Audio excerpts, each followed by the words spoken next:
Alright, so in this video we got the Odyssey 2014 and we're going to be changing the front rotors and pads. So I actually got some drilled and slotted, as these are kind of starting to vibrate a bit, especially when you're going higher speed and you start to slow down. It has a little vibration to it. It's not major, but I wanted to go ahead and replace them as they are starting to kind of wear out. Here we can see the other one. It's got some decent grooves in it, kind of a lip, so yeah, starting to age. So we're going to go ahead and replace that. And also I went ahead and replaced the rears to the slotted and drilled rotors, and they're doing really good. They're practically brand new. I haven't really drove much, but yeah, we're gonna have all drilled and slotted. What we need to do is take off the caliper here. So there's two bolts here and down under, and then pull this off, and then take off the bigger nuts there to take off the frame part. Then we need to take off the Phillips screw. That could be a pain. Hopefully this one comes out decently easy, and we should be able to take it right out. So I already took off the other side. As I did some more major work here, I changed the whole bearing, but let's go ahead and tear this thing apart. So I got the wheel turned so we can see maybe a little better, but these are 14 millimeters and they actually break loose quite easy. The only thing you have to watch out for is this back nut here. It could spin also. If it does, you'll have to hold it. Alright, so that one's good. So it's coming off easy. And we got the other one on the bottom. So they break loose pretty easily. And then we can just pull them out by hand.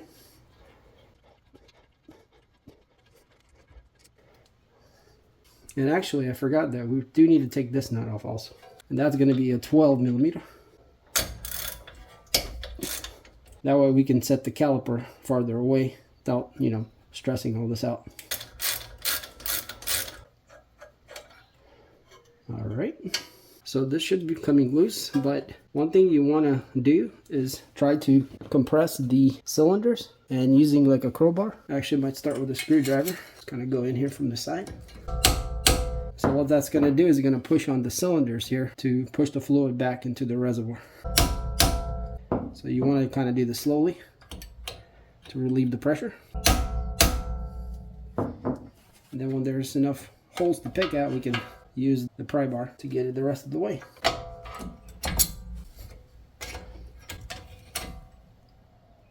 So I'm just kind of prying on it to push the cylinders in.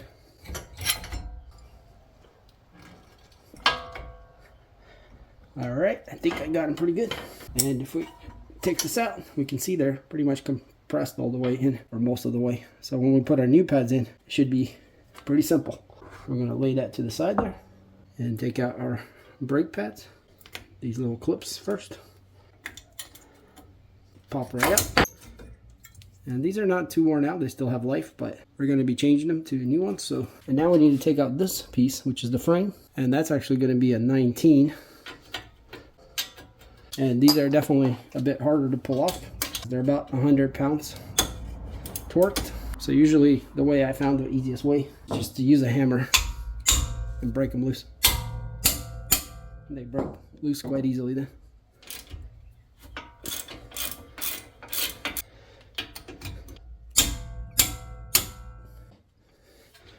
Just make sure you use a heavy duty ratchet. That's 1/2 inch, not a little 3/8. Because that'll probably break it. But yeah, simple as that. This should just come out by hand. Pretty large bolts. So these guys here should be moving very freely. If they're not, you can pop off the rubber and add some grease to it. But these look good. So we're going to have to pull these clips off and everything, but we'll do that when we put in the new pads. For the next part, we got to take out this little Phillips screw. And I got this screwdriver here that we can hit on. Let's see, yeah, it's pretty tight in there. So we're going to just set it in there. And then I got a little adjustable here that I can turn it with. So these don't always come out easy and could be pretty hard. But looks like we're going to have to stop the wheel from spinning also. And there we go. Broke loose, so that wasn't too bad. Sometimes they're easier, sometimes they're harder. But yeah, they do come off. Just make sure you have the right Phillips screwdriver. This one kind of stuck in there, but yeah. You guys can see I have like this little spinny thing. So this is just a broken screwdriver that I used to hit on. It's quite tough and it works really good for this job here. So now our rotor can just pop right off. Usually it pops off just fine, unless it's super rusted in there, but you guys can see mine came off just fine. So now we're just gonna kind of clean up everything over here. All right, so our new rotors and pads were just delivered.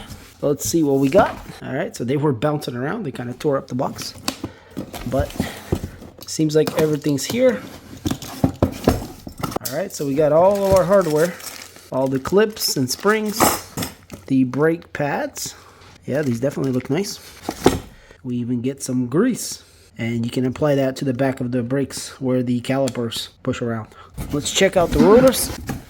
So they're both together in one box. Pretty good packed, and we are labeled left and right, or at least that one's right there. And the reason for that is because of the pattern of the drill and slot. You want them to turn this way, so this would be the left one, which we need for this side. All right, so we just need to work in reverse order. Get our brand new rotor, and this thing is really nice actually. There's some numbers here. Definitely feels like a quality piece. So we need to line up the little screw, which would be this one here. And just like that. Screw it back in.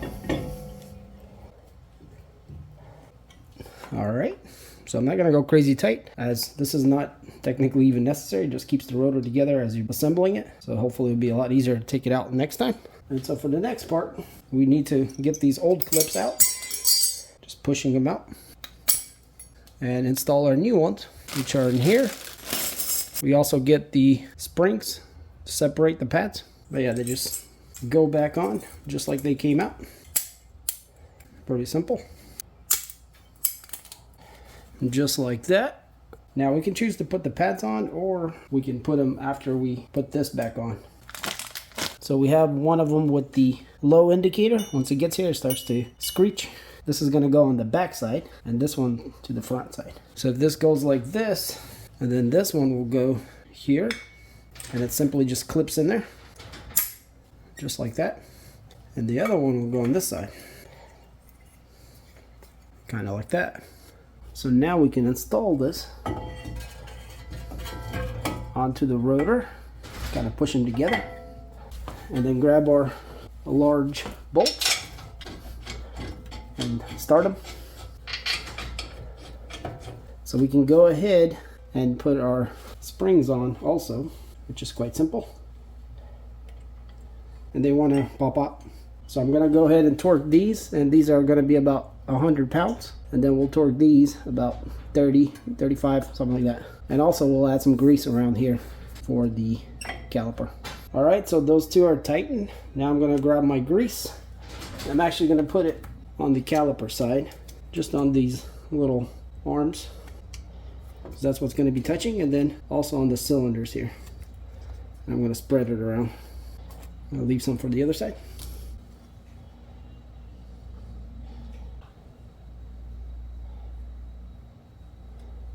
So now we gotta compress these and get this around onto it. Just like that. And it all should fit. Grab our little bolts. Do the other one. So far so good. And then we got this little guy here. It also needs to be installed back. So yeah, not too bad. That's good. Okay, so this one, I don't know if you guys can see or not. It's the very bottom. It's actually spinning. So you're gonna need a 19 millimeter to hold it so you can tighten it up. All right, and we are good here. Everything seems perfect. So yeah, as you guys can see, it's not too bad. Everything's back, tightened up, torqued. Now we can put our wheel back and enjoy our new slotted and drilled brakes. And obviously I still have to do this side. It's basically the same way. And we'll be good to go.